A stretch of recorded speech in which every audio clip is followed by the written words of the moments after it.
Hello friends, টেক্সারিং online চ্যানেলে আপনাদের সকলকে জানাই স্বাগতম। ইতিমধ্যেই করোনা ভাইরাস নিয়ে এবং গোটা দেশ জুড়ে লকডাউনের মাঝেই বেরিয়ে এসেছে চারটি বিরাট বড় খবর। প্রত্যেক মাসে ব্যাংকের অ্যাকাউন্টে টাকা, রেশনের খাবার, ট্রেন চলাচল, বিমান চলাচল নিয়ে বেরিয়ে এসেছে বেশ কয়েকটি গুরুত্বপূর্ণ আপডেট। আর আপনি যদি একজন ভারতীয় নাগরিক হয়ে থাকেন তাহলে আপনার জন্য এই আপডেটগুলি জানা অত্যন্ত গুরুত্বপূর্ণ।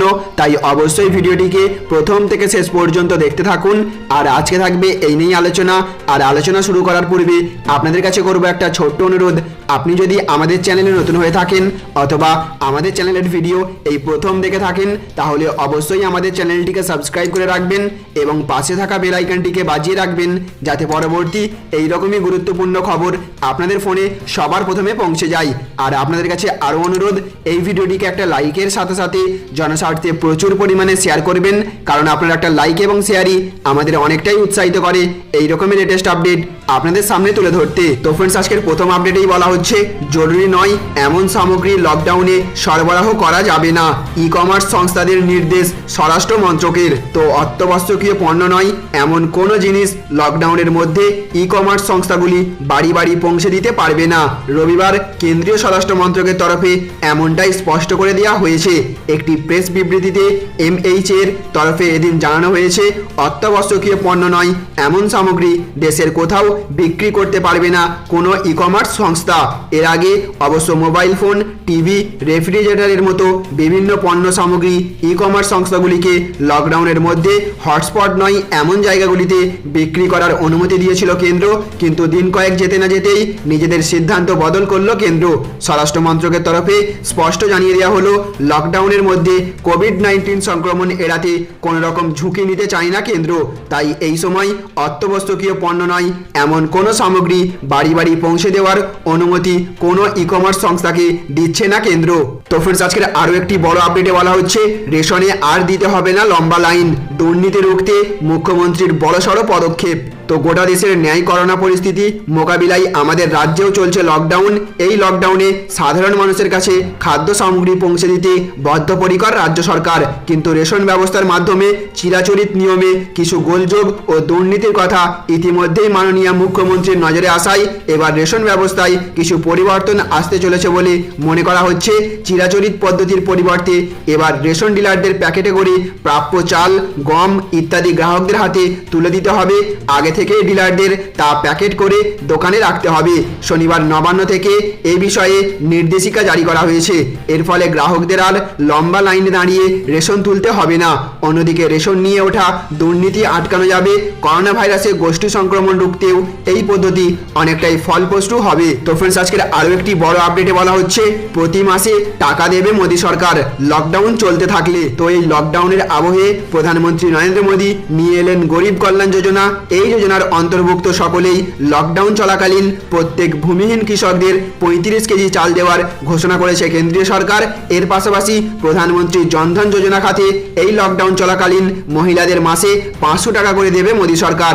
এর পাশাপাশি কিষাণ সম্মান নিধি যোজনার আওতায় থাকা কৃষকদেরকেও আর্থিক সাহায্য দেওয়া হচ্ছে কেন্দ্রীয় সরকারের তরফ থেকে। ইতিমধ্যেই প্রথম কিস্তির টাকা দিয়ে দেওয়া হয়েছে কৃষকদের নির্দিষ্ট ব্যাংকের অ্যাকাউন্টে। তাদের প্রথম কিস্তির 2000 টাকা দিয়ে দেওয়া হয়েছে সরকারের তরফ থেকে। তো ফ্রেন্ডস, আজকের আরও একটি বড় আপডেটে বলা হচ্ছে 3রা মের পরও সম্ভবত চলবে না ট্রেন এবং বিমান। তো প্রধানমন্ত্রী নরেন্দ্র মোদীর ঘোষণা অনুযায়ী 3রা মে শেষ হচ্ছে দ্বিতীয় দফার লকডাউন, কিন্তু ভারত যে পরিস্থিতিতে রয়েছে তাতে তারপরও ট্রেন কিংবা বিমান চালানো সম্ভব হবে না বলেই সূত্রের খবর। NDTV-তে প্রকাশিত রিপোর্ট অনুযায়ী লকডাউন শেষ হলেও রেল কিংবা বিমান পরিষেবা মিলবে না, কারণ সেক্ষেত্রে সোশ্যাল ডিস্টেন্সিং মেনে চলা সম্ভব হবে না। শনিবার স্বরাষ্ট্রমন্ত্রী রাজনাথ সিং এর নেতৃত্বে একটি বৈঠক হয়। সেখানে একাধিক মন্ত্রী রেল এবং বিমান পরিষেবা নিয়ে উদ্বেগ প্রকাশ করেছেন বলে খবর। ইতিমধ্যেই বিমান সংস্থাগুলিকে 3রা মে পর্যন্ত বুকিং না নিতে বলা হয়েছে। স্বাস্থ্য মন্ত্রকের রিপোর্টের উপর নির্ভর করেই পরবর্তী সিদ্ধান্ত নেওয়া হবে বলে জানা গিয়েছে। শনিবার অসামরিক বিমান বিমান পরিবহন মন্ত্রী হরদীপ সিং পুরী জানিয়েছেন, এখনো পর্যন্ত দেশের মধ্যে বা আন্তর্জাতিক রুটে বিমান পরিবহনের বিষয়ে কোনো সিদ্ধান্ত নেওয়া হয়নি।